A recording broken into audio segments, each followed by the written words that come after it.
आज वैराग्य निरूपण हा विषय आहे बरं का. स्वामीजींनी आपल्याला जो क्रम दिला त्यात परमार्थ स्तवनानंतर आता वैराग्य निरूपण घ्यायचं आहे. काल आपण परमार्थाचा एकंदरीत एक आढावा पाहिला की परमार्थ म्हणजे काय, आपण काय करणं अपेक्षित आहे, सद्गुरू काय करायला सांगतात, या परमार्थानं काय घडतं, असं खरं म्हणजे पुष्कळ काही आपण एकत्रितपणे पाहिलं. इंग्लिशमध्ये ज्याला बर्ड्स आय व्ह्यू म्हणतात ना, वरून जर गोंदवलं पाहिलं तर समाधी मंदिर, ब्रह्मानंद मंडप, गोशाळा, पार्किंग सगळं काही दिसेल ना. तसं आपण पूर्ण परमार्थाला काल मिळालेल्या वेळामध्ये थोडं समजून घेतलं. बाह्यार्थही पाहिला, त्याचा सूक्ष्मार्थही पाहिला.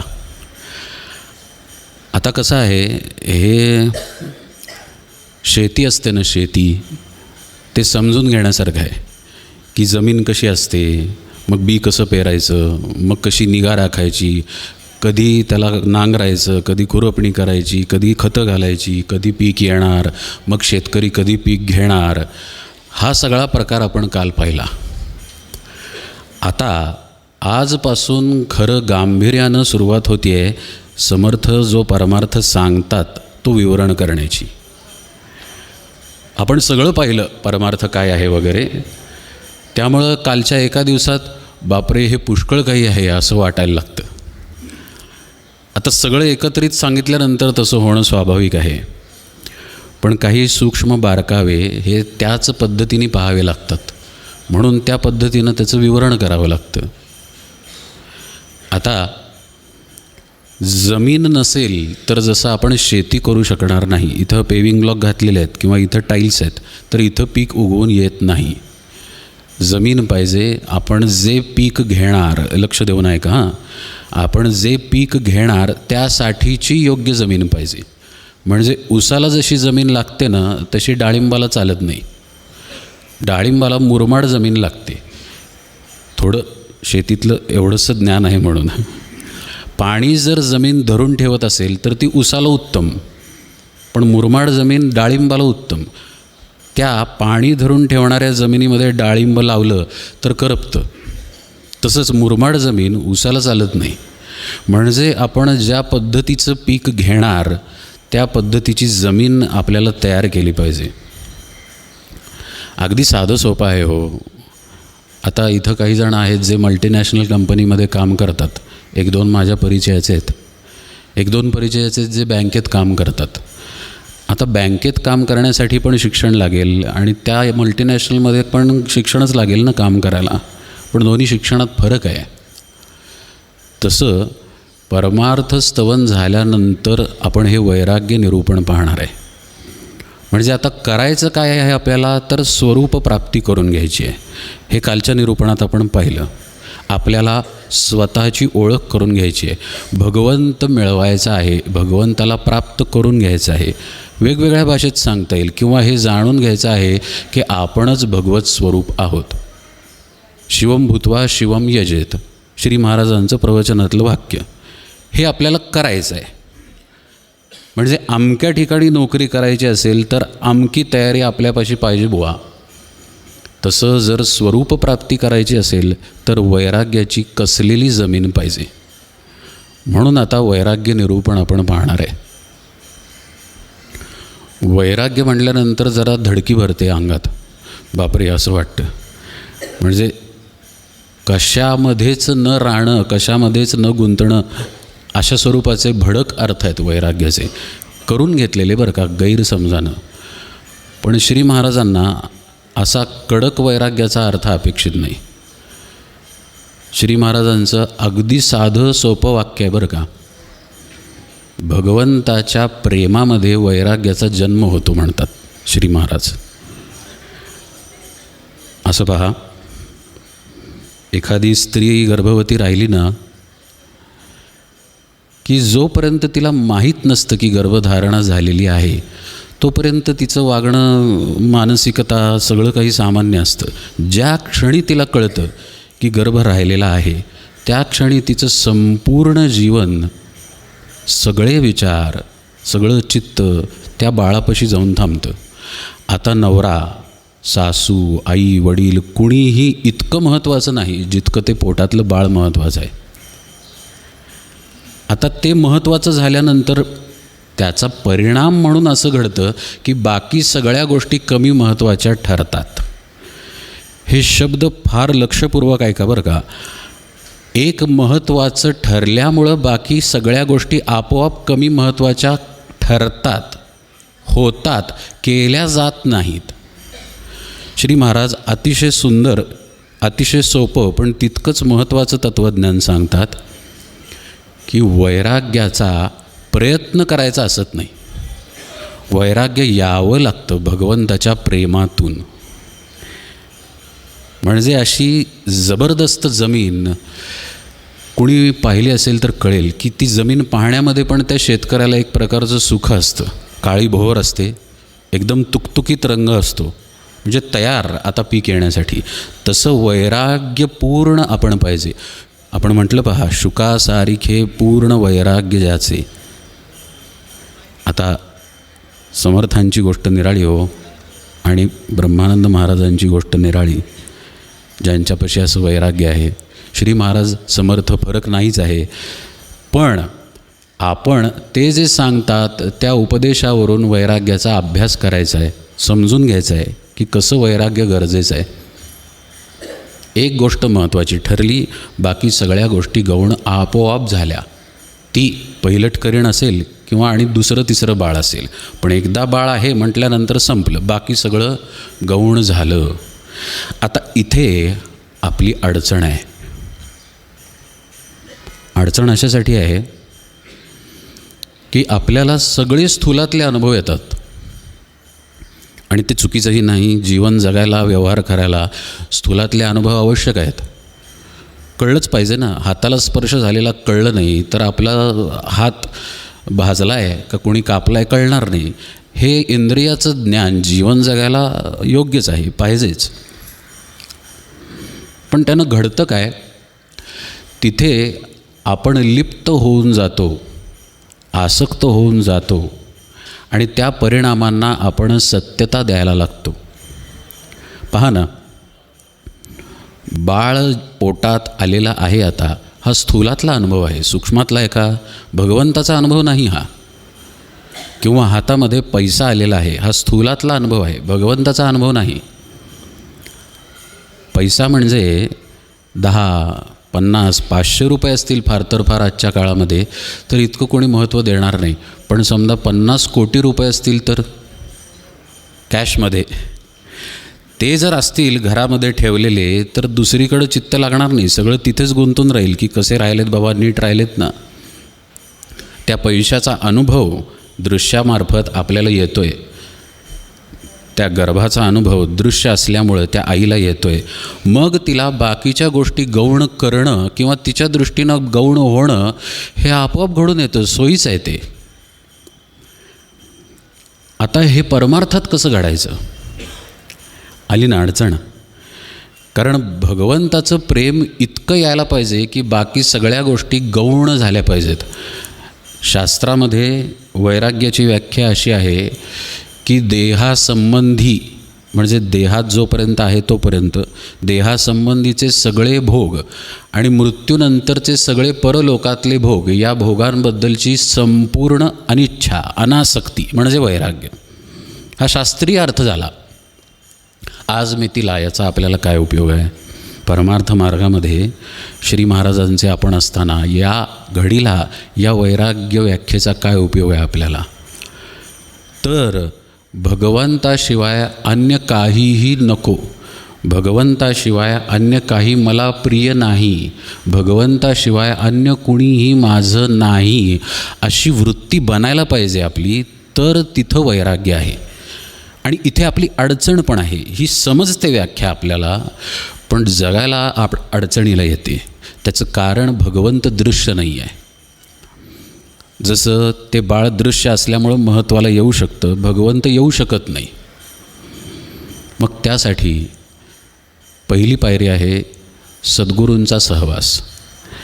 कसा आहे, परमार्थामध्ये कुठेही कधीही कुठूनही कुठेही जायचं असलं तरी सद्गुरूंशिवाय तरुणोपाय नाही आहे. तुकाराम महाराज म्हणतात, सद्गुरू वाचोनी सापडेना सोय, धरावे ते पाय आधी आधी. त्याचं कारण आहे ते वैराग्य मूर्ती असल्यामुळं वैराग्यासंबंधीचा उपदेश ते आपल्याला करतात. आता उपदेश एखादा असा निरूपणकारही करू शकेल, पण त्याचा परिणाम होत नाही. जेव्हा साक्षात्कारी महात्मा सांगतो की इकडे बघ माझ्याकडे, असं असं आहे, असं असं करायचं, तेव्हा त्याचा परिणाम अंतःकरणावरती होतो. कारण ते प्रचितीचं बोलणं असतं, कोरडं असत नाही. म्हणून पहिली पायरी संतांकडं जायचं आणि वैराग्य विषय समजून घ्यायचा. आता मगाशी पाहिल्याप्रमाणे वैराग्याचा अर्थ भोगांशी संबंधित आहे, आपल्या आवडीशी संबंधित आहे, आपल्या आसक्तीशी संबंधित आहे, आपल्या मनाच्या चित्ताच्या अवस्थेशी संबंधित आहे. तो आपल्या परिस्थितीशी संबंधित नाही आहे बरं का. म्हणजे एखादा जर गरीब असेल तर त्याला आसक्ती नसेलच असं नाही, आसक्ती असू शकते. आणि एखादा श्रीमंत असेल तर त्यालाही आसक्ती असेलच असं नाही, आसक्ती नसू शकते. लक्षात येते ना. पुष्कळ पैसा आहे पण आसक्त नाही आहे तो, असं घडू शकतं. आणि गरिबाकडं हाव असू शकते, याच्या उलटही असू शकतं. म्हणजे आपल्या चित्ताच्या मनाच्या अवस्थेवरती वैराग्य दशा अवलंबून आहे, हे निश्चित आहे. ही वैराग्य दशा आपल्याला आपल्या व्यवहारामध्ये सांभाळावी लागते. किती शर्ट आहेत आपल्याकडं, आकडा सांगू नका हां. किती लागतात आता विचार करण्याची गोष्ट आहे. किती गाड्या आहेत आपल्याकडे आणि किती लागतात आपल्याला. किती चपला आहेत, किती लागतात. किती पैसे आपण कमावतो आणि किती लागतात. याचा विचार साधकानं करणं आवश्यक आहे. साधकाला अंडरलाईन करायची. मुळात साधकालाच अंडरलाईन आहे. हे सगळे गुरुपौर्णिमेचे दिवस, हे निरूपण साधक जो नाही त्याच्यासाठी नाहीच आहे. जो श्री महाराजांचा आहे, आपल्या सद्गुरूंचा आहे, ज्याला साधायचा आहे परमार्थ, त्याच्यासाठीही निरूपण आहे. त्यानं विचार करायचा, 500 साड्या असतात 500 साड्या, 500 तरी कमी आकडा सांगितला आहे. 1000 वगैरे साड्या असतात. 20, 25, 40 जोड काय म्हणायचं, जोड म्हणूया आपण, जोडे म्हणूया, जोडे असतात 40. सर्व दृष्टीनं वैराग्य जीवनामध्ये शिरायला नको का. शिरणार कसं, शिरवलं गेलं नाही तर आपोआप कसं शिरणार. म्हणजे कुठेतरी विचार करून आपल्याला किती पुरतं, आपल्याला किती लागतं याचा ठोकताळा बांधून त्या पद्धतीनं जगावं लागेल. ते जगायला आपण लागलो की आपोआप लक्षात येतं की आपण कुठे कुठे आसक्त होत गेलेलो आहे. एक छोटीशी गोष्ट सांगतो. परमपूज्य बाबा बेलसरेंच्या आत्मचरित्रातलीच गोष्ट आहे, आनंद साधनामधली. आपण पैशात आसक्त असतो असं श्री महाराज म्हणतात. त्याची स्वतःवरती परीक्षा घ्यायला त्यांनी असं ठरवलं की सगळे पैसे टाकायचे आणि ज्या ठिकाणी कोणी आपल्याला ओळखत नाही तिथं निघून जायचं. आणि खरोखरच ते गेले. ते आत्मचरित्रात असं लिहितात की इतका महाराजांवरती विश्वास, मी महाराजांचा वगैरे वगैरे, पण 5 मिनिटाच्या आत घाम फुटला म्हणाले की आता काय करू. पण चुकून आपल्या गालात हसू आलं असेल तर जरा सावध व्हा बरं का. इथे परमपूज्य बाबा बेलसरेंवर असं स्मितहास्य करायचं नाही आहे. ते जो प्रयोग करत होते, तो प्रयोग ज्या निष्ठेतून करत होते, ती निष्ठा समजून घेतली पाहिजे, तळमळ समजून घेतली पाहिजे. अशी कोणी तळमळीनं साधना करतं का, असं आपल्याला वाटतं का महाराजांचं एखादं वाक्य ऐकल्यानंतर की ही बाबा आपली आसक्ती आहे, ही सोडायचा आज आत्ता या क्षणाला प्रयत्न करूया, सोडली असं वाटणार आहे का. या निरूपणामध्ये समजा 500 साड्यांचा उल्लेख आला आहे आणि घरात गेल्यानंतर असं बघितलं आपण 500 नाही पण 430 आहेत, तर त्यातल्या 400 साड्या सोडणार आहे का आपण. हे सोडतो कोण, ज्याला अभ्यास करायचा आहे तो, ज्याला या मार्गावरून जायचं आहे तो. कसं आहे, हाताकडे लक्ष द्या बरं का. आपल्या आत असलेल्या ऊर्जेला आपल्या इंद्रियांची मिठी पडलेली आहे.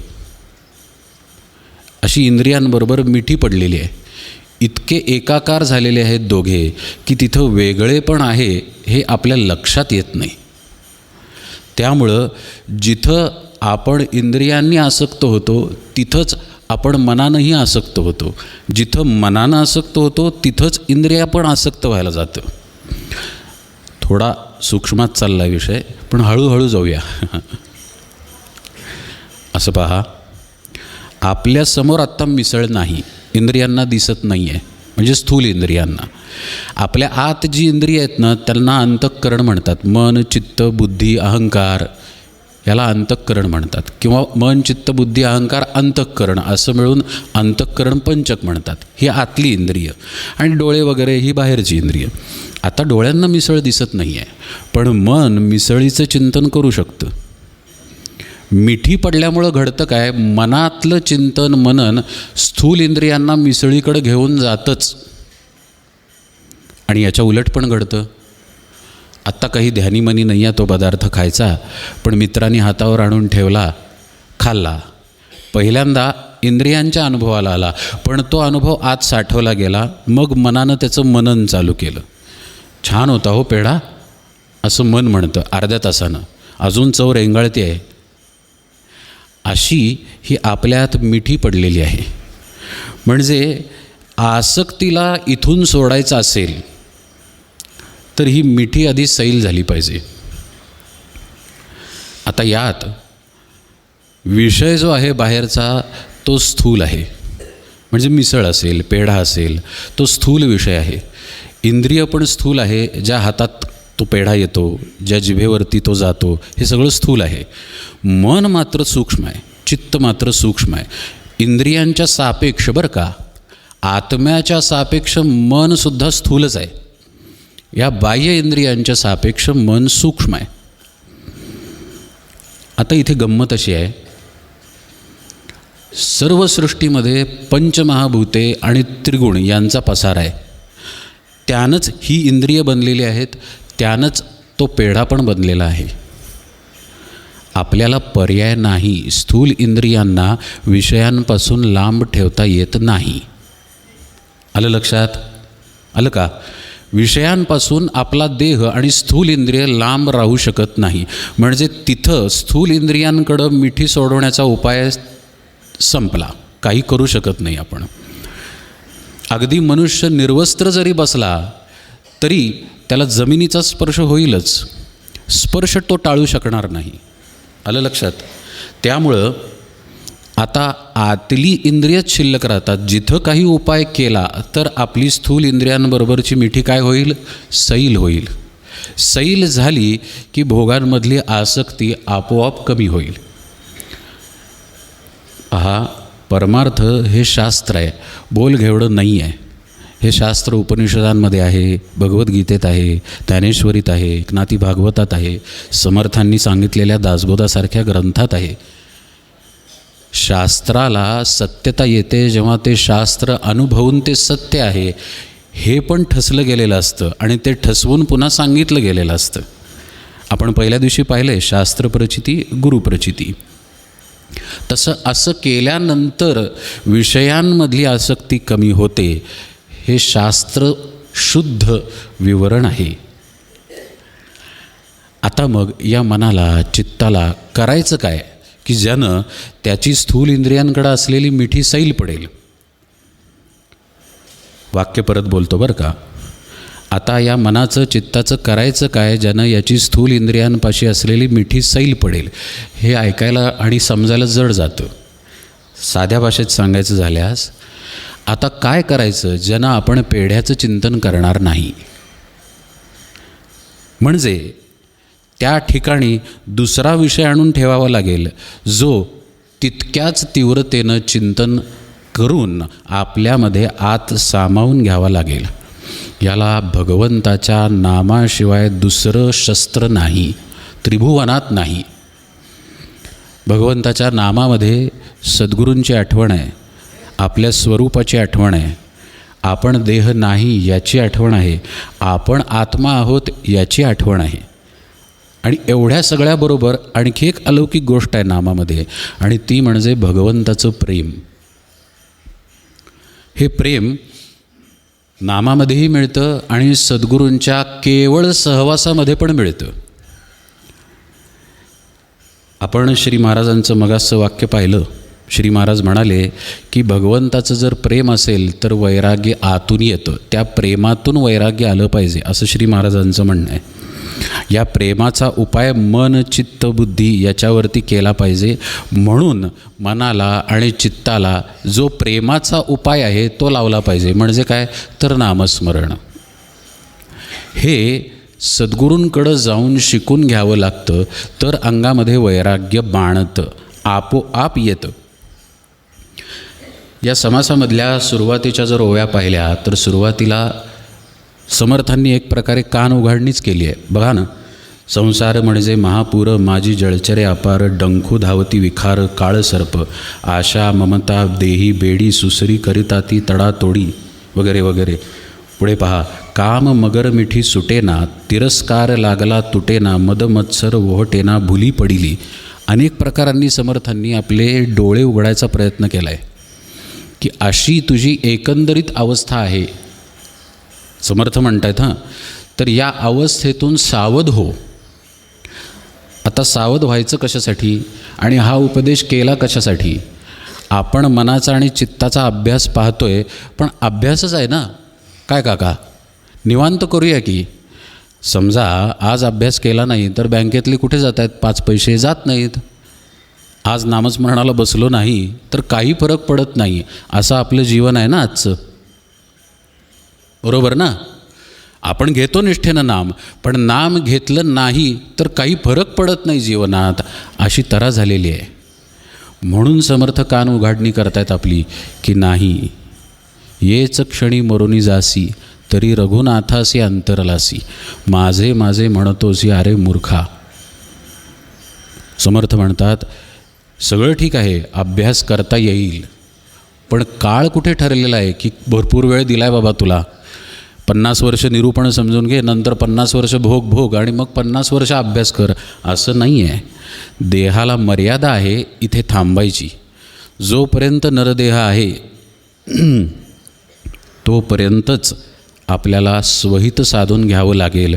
म्हणून समर्थ आपली कान उघाडणी करतात की सद्गुरूंकडे जाऊन वैराग्य विचार समजून घेऊन तो आचरणात आणण्याचा अभ्यास कर, तर भगवंताचं प्रेम येईल. भगवंताचं प्रेम आलं की वैराग्य आपोआप येईल. कधीकधी काय होतं, महाराज असं पण म्हणतात आणि महाराज तसं पण म्हणतात बरं का. श्री महाराज म्हणतात तुम्ही कसं पण घ्या, पण नाम घ्या. तुम्ही कसंही नाम घेतलं तरी नाम नामाचं काम करेल, असं श्री महाराज म्हणतात. पेढा कुठूनही खा, गोडच लागतो, असं म्हणतात हां. आणि तेच श्री महाराज म्हणतात की जो वृत्ती सांभाळून नाम घेईल त्याला नामाची प्रचिती पटकन येईल, म्हणतात ना. तेच महाराज म्हणतात की कर्ता भाव टाकून नामामध्ये राहा. तेच महाराज म्हणतात की उपाधी सोडून नाम घ्या. आता कसंही नाम घ्यायला उपाधी सोडायला लागत नाही. म्हणजे वर करणी पाहताना ही वाक्य परस्पर विरोधी दिसतात, पण ती वेगवेगळ्या साधकांना उद्देशून दिलेल्या उपदेशामुळं दिसतात. एखाद्याला जर कळणारच नाही अंतर्मुखता, तर त्याला आधी कसं पण घे बाबा, तू घे नाम, असं सांगावं लागतं. ज्याला कळेल अंतर्मुखतेचा अभ्यास, त्याला हे शिकवून द्यावं लागतं की वृत्ती सांभाळून कसं नाम घ्यायचं. पहा बरं का, भ्रूमध्याच्या ठिकाणी लक्ष दे, श्वासावरती नाम घे, लगेच आत जाशील. आत म्हणजे आत जाऊन एकाकार होशील, अंतर्मुख होशील. श्वासावर नाम घेण्याची पद्धत जी उमदीकर महाराजांच्या संप्रदायात पण आहे, गुरुदेव रानडे, अंबुराव महाराज वगैरे वगैरे. श्री महाराजांनी त्यांच्या प्रथम पत्नीला श्वासावरती नाम घ्यायला शिकवलेलं आहे, चरित्रात उल्लेख आहे. कसं पण नाम घे हाच त्यांचा संपूर्ण उपदेश असता तर त्यांनी पत्नीला श्वासावर नाम शिकवलं नसतं. म्हणजे साधक कुठे आहे, साधक कसा आहे, त्याची काय पात्रता आहे साधकाची, हे सद्गुरू पाहतात आणि त्याप्रमाणे उपदेश करतात. आज जर आपल्याला चैनच पडणार नसेल आपल्या 2 गाड्यांशिवाय, एक 4 चाकी आहे आणि एक आणखी मोठी 4 चाकी आहे काका. दोघींचं सर्व्हिसिंगचं कॉस्टिंग काढायला गेलं तर जाऊ दे, तो विषय निरूपणाचा. पण आत्ता मला चैनच पडणार नसेल त्या गाड्यांशिवाय, तर अजून त्या गाड्यांवर पाणी सोडण्याची आपली पात्रता आली नाही. हे श्री महाराज ओळखतात, सद्गुरू ओळखतात. त्याला तसा तसा वैराग्याचा अभ्यास देतात. इथं श्री महाराजांची काही सूत्री आहे. अन्नदान असेल, गोरक्षण असेल किंवा एकूणच दानधर्म असेल, भगवंताचं नाम घेणं असेल, या सगळ्या मार्गांमधून सद्गुरू आपली चित्तशुद्धी करून घेतात की जवळचं काहीतरी देण्याची बुद्धी ठेवली पाहिजे. नाहीतर पहा, मनुष्याला घेताना पुष्कळ हवं असतं पण देताना हात आखडतो. या वृत्तीवरती परिणाम व्हावा म्हणून सद्गुरू वेगळ्या वेगळ्या प्रकारांनी अभ्यास देतात. आणि ज्याची अंतर्मुखता जास्त आहे, जो अगदी तयारीचा शिष्य आहे, त्याला वैराग्याचा प्रखर अभ्यासही देतात. आपण या समासातील समर्थांच्या काही ओया पाहू बरं का. पहिल्यांदा समर्थांनी कान उघाडणी केल्यानंतर भगवंताचा आणि भक्ताचा संबंध सांगितला आहे. वैराग्याच्या अभ्यासासाठीच चाललं आहे बरं का समर्थांचं सगळं. समर्थ म्हणतात, जैसा भाव जयापासी तैसा देव तयासी, जाणे भाव अंतरसाक्षी प्राणीमात्रांचा.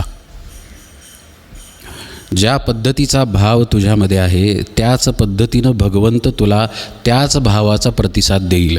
पुढं त्यांनी म्हटलेलं आहे, तू जर चिडून पाहिलंस तर भगवंत पण चिडेल, प्रेमानं पाहिलंस तर भगवंत पण प्रेम करेल, वगैरे वगैरे. म्हणजे काय, आता थोडंसं मागं जायचं आणि स्थूल इंद्रिय, सूक्ष्म इंद्रिय यांची पडलेली मिठी आणि आपला ठरलेला निर्णय की सूक्ष्म इंद्रियांवर काम करायचं आहे, त्या विषयात जायचं. जेव्हा आपण भावाचा अभ्यास करतो, लक्ष देऊन ऐका हां, जेव्हा आपण राम माझा आहे असं म्हणतो किंवा मी रामाचा आहे असं म्हणतो, त्यावेळी त्याचा परिणाम आपल्या सूक्ष्म इंद्रियांवरती होतो. आत्तापर्यंत मन काय म्हणत असतं, मी देहाचा आहे, मी माझ्या घराचा, पैशाचा आहे, बायको मुलं यांचा आहे. आता मनाला म्हणायचा अभ्यास लावला जातो की मी महाराजांचा आहे. प्रत्येक गोष्टीत त्यांची इच्छा, प्रत्येक कर्मामध्ये त्यांचा हात. अभ्यास आहे बरं का हा. वस्तुतः पाहायला गेल्यास श्री महाराज काहीही करत नाहीत, कारण श्री महाराज सच्चिदानंद स्वरूप आहेत, ब्रह्मस्थिती आहे, ब्रह्मचैतन्य आहे. ते स्थिर आहेत, शांत आहेत, निवांत आहेत. येते ना लक्षात. ते वस्तुतः काही करत नाहीत, पण भक्त भावाच्या अभ्यासाकरिता म्हणतो की महाराज सगळं करतात हो. येते ना लक्षात. जसा भाव धरला तसा समोरून रिझल्ट येणार आहे. इथे कुणीच नाही आहे अंबानीने एवढं श्रीमंत, पण म्हणून कुणी असमाधानी असेल का? असेल तर तो महाराजांचा नाही. समाधान ही महाराजांची पहिली खूण आहे. मग प्रत्येकाची परिस्थिती वेगळी वेगळी असेल, पण आत जर भाव असेल की जे आहे माझ्यापाशी ते माझ्या महाराजांच्या इच्छेनं आहे आणि त्यात मी समाधानी आहे, कारण मी कोणाचा आहे? त्यांचा आहे. आलं लक्षात. इथे हा भावाचा अभ्यास साधकाला महत्त्वाचा ठरतो. हा जर अभ्यास जीवनामध्ये नसेल तर असं पहा, साधन एकीकडे आणि भाव दुसरीकडे, त्यामुळे साधन यांत्रिक व्हायला लागतं. भाव जर मिसळलेला नसेल साधनेमध्ये तर साधनेमध्ये ओलावा राहत नाही. म्हणून या भावाचा अभ्यास पाहिजे, जेणेकरून वैराग्य वृत्ती आतमध्ये उदयाला येईल. जितकं सत्यत्व आपण इंद्रिय भोगांना देत आहे, श्री महाराजच म्हणतात बरं का, जितकं मन तुम्ही प्रपंचाला दिलं त्याच्या 1 काहीतरी त्यांनी आकडा सांगितला आहे, तेवढं जरी नामाकडं दिलं तरी तुमचं काम होईल म्हणतात श्री महाराज. म्हणजे आपण जे संपूर्णपणे विषयाचे होऊन राहिलेलो आहे, तिथनं बाजूला येऊन आपल्याला भगवंताकडं चिकटायचं असेल, भगवंताचं व्हायचं असेल, तर तसा भाव धरून अभ्यास करायला पाहिजे. म्हणून भावाचं महत्त्व समर्थ सांगतात. आणि मग पुढं म्हणतात, आयुष्य हेची रत्नपेटी, माझी भजनरत्ने गोमटी, ईश्वरी अर्पुनिया लुटी आनंदाची करावी. आपल्याला हे जीवन एक साठा म्हणून मिळालेलं आहे, याच्याकडं आपलं लक्षच असत नाही. बँकेतल्या साठ्याकडे कसं लक्ष असतं आपलं? बरोबर लक्ष असतं. किती पैसे आहेत, किती खर्च करतो आहे, किती मिळत आहेत, किती मिळाले पाहिजेत आणि अजून अजून मिळाले पाहिजेत. पण आतमध्ये जो चैतन्याचा साठा आहे, जो वाया चाललेला आहे, तिकडं आपलं लक्ष असत नाही. ज्यावेळी मगाशी आपण बघितलं तो भावाचा अभ्यास साधकाचा मुरतो. लक्ष देऊन ऐका बरं का. म्हणजे मी महाराजांचा आहे हा अभ्यास मुरतोय. सद्गुरू वैराग्य समजावून पण सांगतायत. सद्गुरूंना शरण जाऊन आपण नामाचा अभ्यास पण करतोय. 3 गोष्टी एकत्रितपणे घडत आहेत बरं का. त्यावेळी त्याला त्याच्या आतल्या जीव चैतन्याची किंमत कळायला लागते. आपण सुरुवातीला काय पाहिलं? निरूपणाच्या अगदी सुरुवातीला काय म्हटलं? श्रीरामचंद्रा करुणा समुद्रा ध्यातो तुझी राजस योग मुद्रा. पुढच्या ओळी, पुढचे शब्द महत्त्वाचे आहेत. नेत्री न ये रे तुझ वीण निद्रा कै भेटसी बा मजला सुभद्रा. ही तळमळ कुठून आली? आयुष्याची रत्नपेटी वाया जात आहे हे सद्गुरू सान्निध्यामध्ये, साधनेमध्ये उमगायला लागलं की तळमळ यायला लागते की अरे वेळ चालला आहे, तू मला कधी भेटशील.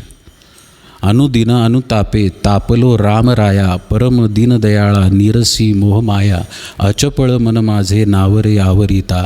तुझं विणं काय मजा वाटते आहे? नाही, तुझं विणं क्षीण होतो, धावरे धावा आता. भजन रहित रामा, समर्थ म्हणतायत भजन रहित रामा. सर्वही जन्म गेला स्वजन जन धनाचा व्यर्थ म्या स्वार्थ केला. रघुपतीमती माझी आपुलीशी करावी सकळ त्यजुनी भावे कास तुझी धरावी. आहे ना वैराग्याचा विचार? सकळ त्यजुनी, कशानं? भावे कास तुझी धरावी. समर्थांसारखे महापुरुष जेव्हा सांगतात तेव्हा एक अक्षर नव्हे, अक्षराला दिलेली वेलांटीसुद्धा निरर्थक असत नाही. अर्थ आहे त्याला. सकळ त्यजुनी भावे, मग कास धरली गेली पाहिजे, असा भाव पाहिजे. सगळं टाकायचं, यामध्ये स्वपण आला हां. आणि हा अवघड आहे. पदरचे 5 कोटी रुपये पण देता येतील हे कार्य उभं करा म्हणून. मग नंतर फोन करतो, तेवढी पाटी लिहायची बरं का संगमरवरामध्ये, 5 कोटी दिलेत म्हणून. हे देणं नाही. दिला आहे याची आठवण नसेल तर ते देणं. इथे मी येतो वर्षानुवर्षे याची आठवण नसेल तर इथं येणं झालं. माझा रोज अमुक हजार जप होतो याची स्मृती गेली की तो जप झाला. स्मृती आहे म्हणजे जप नाहीच आहे. आहे एकदम टोकाला जाऊ नका, विपर्यास करू नका. हां, जप आहे, नाम कुठं जात नाही, पण पुढं जायचा विचार चालला आहे. आपल्याला आपला मीपणा टाकायचा आहे ना, स्मृती टाकायची आहे ना. अहम कर्तृत्व काय शब्द आहे? सगळं मी करतो हा माज टाकायचा आहे ना आपल्याला. अहम कर्तृत्व टाकायचं आहे ना. मग लक्षात कसं ठेवलं? कोण केल्या 50,000 माळा? कोण केल्या 13 कोटी? मी केल्या. मायाकडनं करवल्या काही शब्द असतील, पण मीचा विसर पडला तर 13 कोटी झाला ना. मग मीचा विसर पडल्यानंतर साक्षात आहेच तिथे राम, म्हणून 13 कोटी झाल्यानंतर राम दिसतो. हा राम नुसतं धोतर नेसलेला धनुष्यबाण घेतलेला नाही आहे, आपलंच स्वस्वरूप आहे जे आपणच पाहतो. म्हणजे स्वरूपालाच स्वरूप कळतं. असो, आत्मनिवेदनाच्या वेळी आपण हा 13 कोटी आणि साक्षात्कार विषय पाहूया. पण जर वैराग्य प्रखर नसेल, सकळ त्यजुनी भावे कास तुझी धरावी, तोपर्यंत काही घडू शकत नाही. ही स्टेज, ही अवस्था हळूहळू येत जाते. एकदम यावी अशी काही जणांची अपेक्षा असेल तर हे एकदम होत नाही.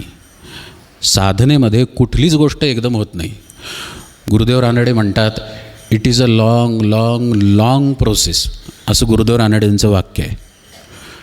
इतकी उत्कृष्ट साधनेची बैठक, इतक्या अलौकिक साधनेतील दिव्य अनुभव, तरी ते म्हणतात it's a long long long process.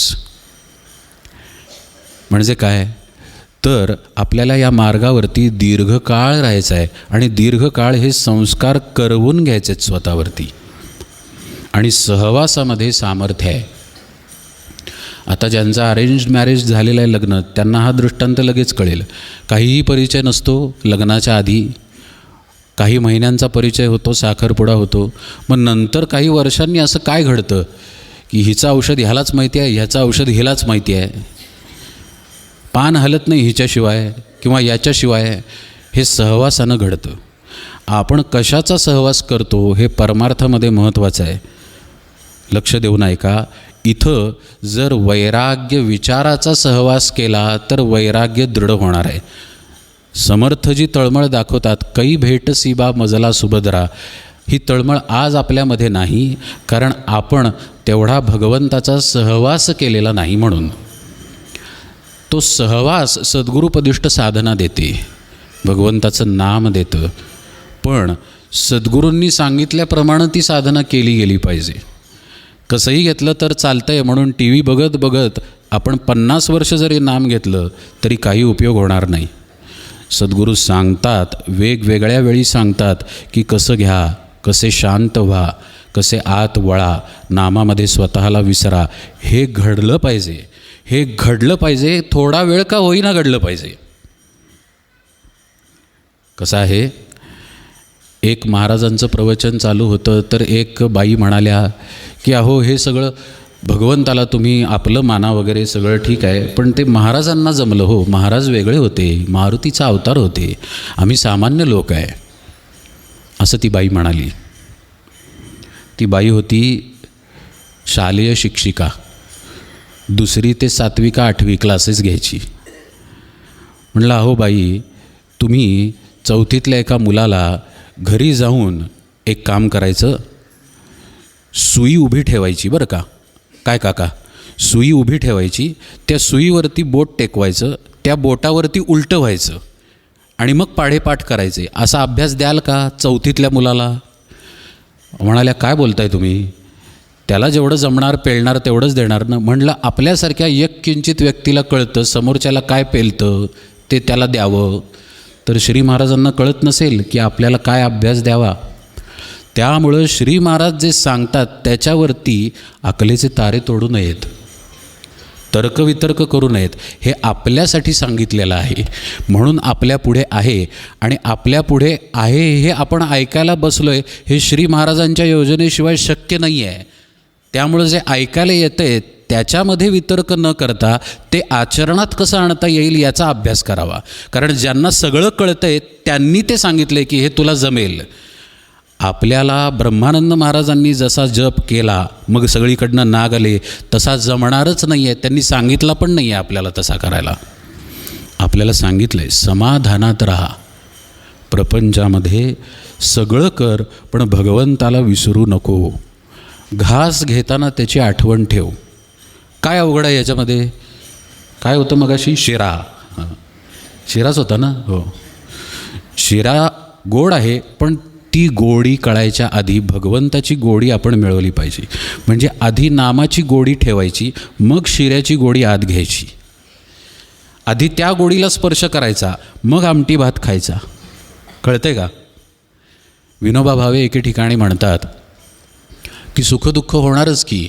मगाशी आपण पाहिला विषय की स्थूल देह विषयांपासून बाजूला राहू शकत नाही, तसं मनुष्य जीवन सुखदुःखातून जाणारच की.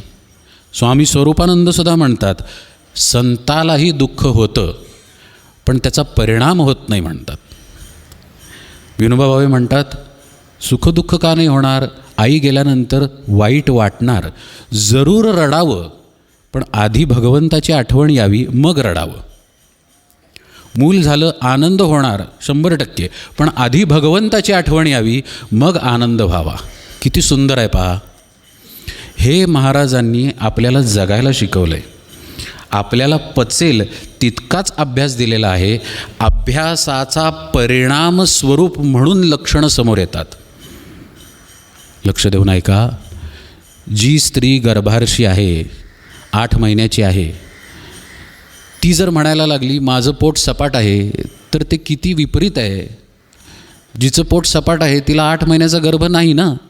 म्हणजे गर्भ पण लक्षणांनी दिसून येतं. श्री महाराज म्हणतात व्यायाम करतोय पण अंगावर पीळ नसेल तर काय उपयोग? पीळ दिसला पाहिजे ना, व्यायाम दिसला पाहिजे. तसं आपण भगवंताचे आहे हे लक्षणांनी बाहेर येतं. काळजी करतोय म्हणजे महाराजांचं नाही.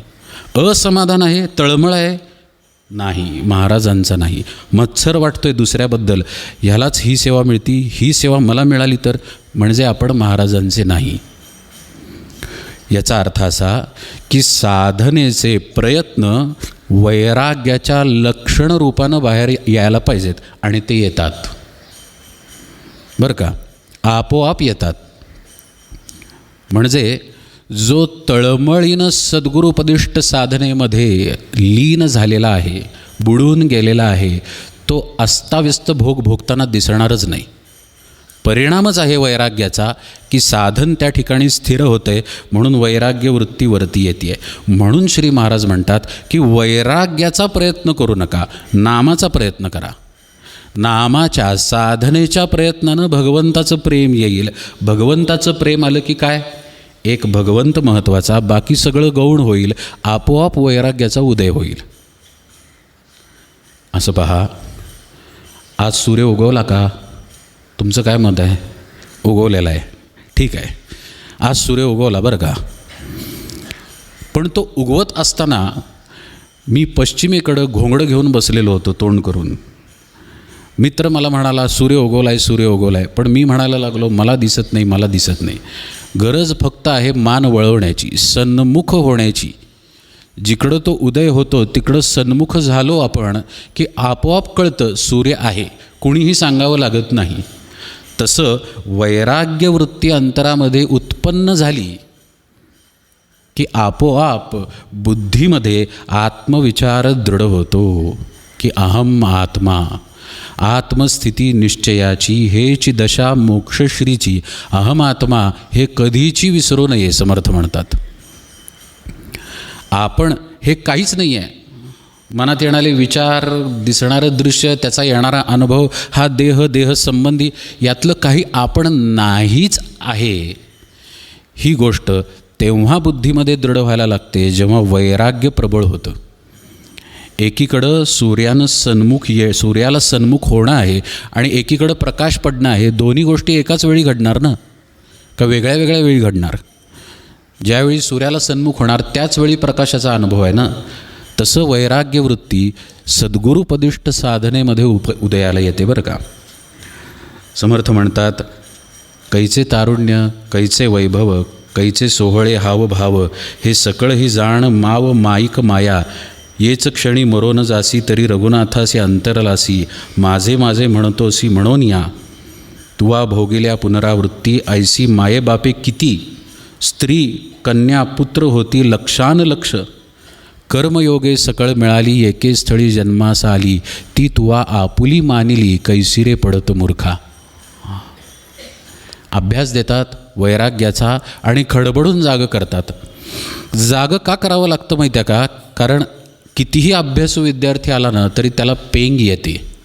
त्याला वाटतं मित्रांबरोबर खेळायला जावं, मोबाईल हातात घ्यावा, टी व्ही पाहावा, सिनेमा पाहावा, नाटक पाहावं, बाहेरचं खावं, सगळं त्याला वाटतं.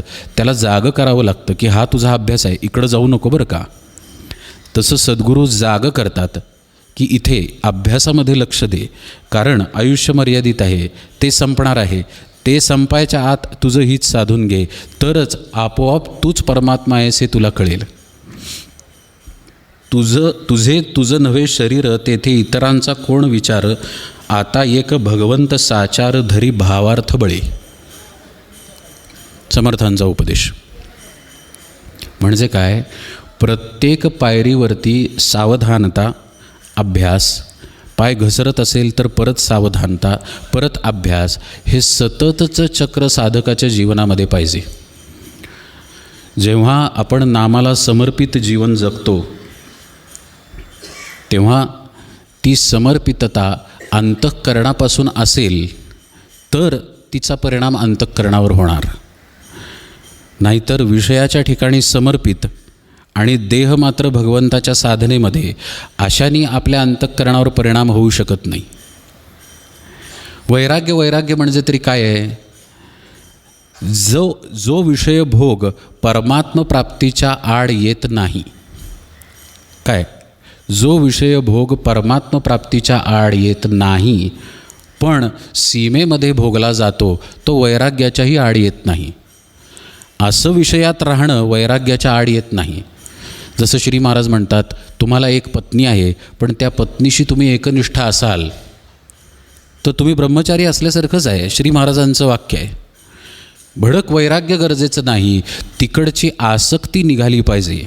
पण त्यासाठी चित्तवृत्तींमध्ये हे घुमलं पाहिजे, हे मुरलं पाहिजे की आता भगवत प्राप्तीशिवाय अन्य कुठलाही हेतू या जीवनाचा नाही. श्री महाराजांचं वाक्य आहे, भगवंताशिवाय माझं आणि कुणीही नाही असं ज्याला वाटतं त्याचा वैराग्य विचार दृढ झाला, असं श्री महाराज म्हणतात. हे समजून घेऊ आपण. या वैराग्याला समजल्याशिवाय आपल्याच्यानं परमार्थ होऊ शकत नाही. मग आता या सगळ्या निरूपणामध्ये काही प्रश्न उपस्थित होतात. पहिली गोष्ट म्हणजे हे तर ठरलं की आपल्या देहाला विषय लागणारच आहेत, किंबहुना आपला देह, स्थूल देह विषयामध्ये असणार आहे. दुसरं असं ठरलं की आपल्यामधली सूक्ष्म इंद्रिये जी आहेत ती भगवंताच्या कामी लावायची आहेत, म्हणजे सद्गुरुपदिष्ट साधनेमध्ये ती मुरवून टाकायची आहेत. आणखी खोलात जाऊन सांगायचं झाल्यास त्यांचा लय करायचा आहे, म्हणजे मनाचा, चित्ताचा, बुद्धीचा लय झाला पाहिजे. हे ठरलं. पण हे आपोआप तर घडून येणार नाही. हे घडण्यासाठी, त्या दिशेनं जाण्यासाठी त्या पद्धतीनं सद्गुरूंना शरण गेलं पाहिजे. म्हणून या समासाच्या शेवटी शिष्यानं काही प्रश्न विचारलेले आहेत. ते प्रश्न असे आहेत की भगवंत कोण आहे, कसा भेटेल, त्याच्यासाठी कुठली साधना करावी, वगैरे वगैरे. हे जे प्रश्न विचारणं घडलं आहे शिष्याकडून, ते समजा आपण एखाद्या गावाला चाललो आणि वाट सापडत नसेल तर विचारलं, एकाला विचारलं, कळलं नाही तर मग दुसऱ्याला विचारलं. इतक्या उथळपणे विचारणा घडलेली नाही आहे ही. पहा बरं का, श्रीरामचंद्रा करुणा समुद्रामध्ये जे म्हटलं गेलेलं आहे, कै भेटसी बा मजला सुभद्रा, ही तळमळ तात्पुरती नाही आहे. असं म्हणत नाही आहे आपण की आपल्याला महाराजांची आठवण येतच नाही.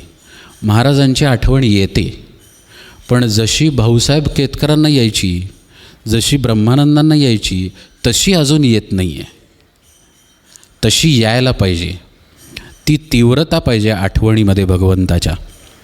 म्हणजेच त्यासाठी तितक्याच तीव्रतेचं मुमुक्षत्व आत जन्माला यायला पाहिजे, आत उदयाला यायला पाहिजे.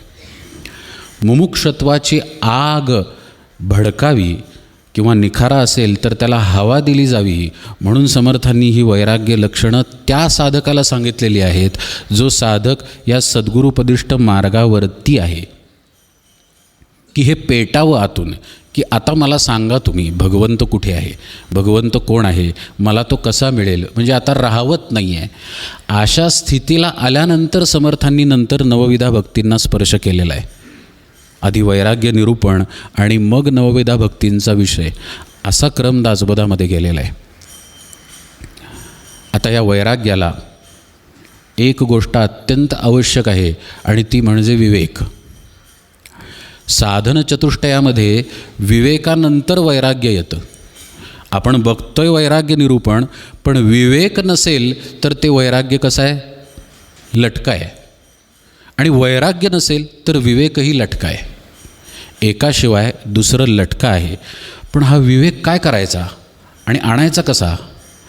म्हणून आपण कालच्या निरूपणात पाहिलं पहा की विवेकाचा कसा जन्म होतो. काल आपण एक ओवी पाहिलेली होती, तरी वैराग्याचे नि आधारे जी ही विषय दवडूनी बाहिरे शरीरी एकंदरे केले मन, पाहिलेली ना ओवी. त्या ओवीमध्ये वैराग्याचा आधार पाहताना विवेकाचा जन्म आपण पाहिलेला होता. म्हणजे नित्य निरंतर नित्यानित्य वस्तू विचार पाहिजे आणि त्याबरोबरीनं वैराग्य पाहिजे. अशी जोडगोळी असेल तर परमार्थामध्ये साधना सद्गुरूंकडून घेता येते. अगोदरच मिळाली असेल तर तीव्रतेनं करता येते. विवेक नसेल तर वैराग्य काहीही कामाचं ठरत नाही. कारण हा देह, हे मन हे एकत्रितरित्या वावरत असल्यामुळं, त्याचमुळं बरं का, जर वेगळं वेगळं ठेवलेलं असतं ना तर काही गरज नव्हती विवेकाची आणि वैराग्याचीही गरज नव्हती, कुलपात घालून ठेवली असती इंद्रिय. पण तसं नाही आहे आपल्या बाबतीत, म्हणून विवेक आणि वैराग्य दोन्ही लागतं. विवेक विचार सांगतो की तू आत्मा सोडून दुसरा कुणीही नाहीस, पण हे आपल्याला फक्त शाब्दिक कळतं, पटत नाही, आतमध्ये मुरत नाही. आपल्याला वाटतं का आपण आत्मा आहे? अहो, आत्म्याचं वर्णन पहा ना, सच्चिदानंद किंवा परब्रह्मस्थिती, आपण परब्रह्म आहे असं वाटतं का? जर वाटत असेल आणि आपण मान डोलवली तर निश्चित समजावं काहीतरी गडबड आहे आपल्यामध्ये. म्हणजे आपण परब्रह्म आहे ह्याचा आपल्याला अनुभव नाही, पण विवेक तर तोच, विवेक विचार तर ते सांगतं ना की तू परब्रह्म आहेस, बाकी सगळं आसार आहे.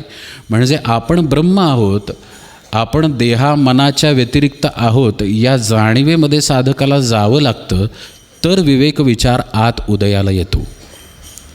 म्हणून लक्ष देऊन ऐका, सद्गुरुपदिष्ट साधनेमध्ये रोज मुरलं पाहिजे. ती एक म्हण आहे ना मराठीमध्ये, गाता गळा आणि शिंपता मळा असं म्हटलं जातं बा. म्हणजे तो जर गायक असेल तर त्यानं रोज रियाज केला पाहिजे, तर त्याचा गळा छान राहील. किंवा रोज त्या रोपांना पाणी थोडंफार शिंपडलं पाहिजे, तर रोपं टवटवीत वरती येतील. तसं सद्गुरुपदिष्ट साधनेमध्ये रोज आपण मुरलं पाहिजे. कमीत कमी 2, 2.5 किंवा 1.5 तास तरी साधनेची बैठक पाहिजे, ज्या बैठकीमध्ये आपला पूर्ण विसर आपल्याला पडेल आणि आपण आपल्या स्वरूप स्थितीमध्ये एक क्षण का होईना, अगदी 1-1.5 सेकंद का होईना जाऊ आणि परत येऊ. ही ये जा होते साधकाची, तो विषय पण आपण नंतर पाहू सविस्तरपणे. पण ही प्रक्रिया रोज घडली पाहिजे जीवनामध्ये. जसं रोज आपण झोपतो, रोज आपण उठतो, रोज जेवण करतो, तसंच रोज साधनेमध्ये खोल मुरलं पाहिजे, आपल्या आत्मस्वरूपाला स्पर्श केला पाहिजे, तर आपल्यामध्ये विवेक विचार आपोआप उदयाला येईल. हा वैराग्य, हा विवेकाचा आधार घेऊन आपल्याला यापुढचा परमार्थ प्रवास पाहायचा आहे. एक गमतीशीर गोष्ट सांगतो बरं का. भगवंत का गोष्ट सांगायची? केवळ करमणूक म्हणून नाही, त्यातलं तत्त्व आपण समजून घेऊया. महाराजांचं वाक्य आपण पाहिलं की भगवंताशिवाय आता मला काही नको असं वाटलं की वैराग्य स्थिर झालं. भगवंतच आवश्यक आहे असं भगवंताला वाटत होतं. म्हणजे भगवान विष्णू म्हणाले, अगं मी पालन करता आहे सगळ्या विश्वाचं. अगं म्हणजे अर्थातच लक्ष्मीला म्हणाले, अगं मी पालन करता आहे, मीच पाहिजे सगळ्यांना, हे उघडच आहे. माझ्यामुळं तर सगळे जगत आहेत आणि कुणामुळं जगत आहेत, त्यामुळं माझंच महत्त्व आहे म्हणाले. नेहमीप्रमाणे बायको नवऱ्याचं हे बोलणं ऐकून गालात हसली, म्हणाली की भ्रमात आहे तुम्ही, जग माझ्यासाठी आहे म्हणाली. पाहूया म्हणाली कोणासाठी आहे, मी पण खाली जातो, तू पण खाली चल म्हणाली. ठीक आहे म्हणाली. मग एक विष्णूचं मंदिर होतं. अण्णा महाराज केळकर ही गोष्ट सांगायचे बरं का, अतिशय रंगवून सांगायचे.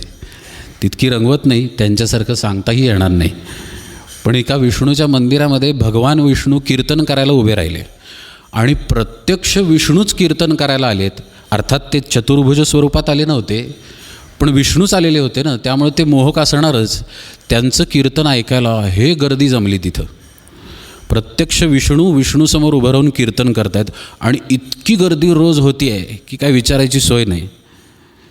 मनातल्या मनात ते लक्ष्मीला म्हणाले, अगं पाहतेस ना हे कोणासाठी आहे सगळं, काय म्हणतीस तुझं महत्त्व आहे? ती म्हणाली, पहा हो थोडं काय घडतंय पहा. लक्ष्मीनं काय केलं, एका आजीबाईंचं रूप घेतलं. काठी टेकत टेकत एका बाईच्या दारात तेव्हाच गेली जेव्हा ती बाई कीर्तनाला चाललेली, याच कीर्तनाला बरं का, विष्णूंच्या.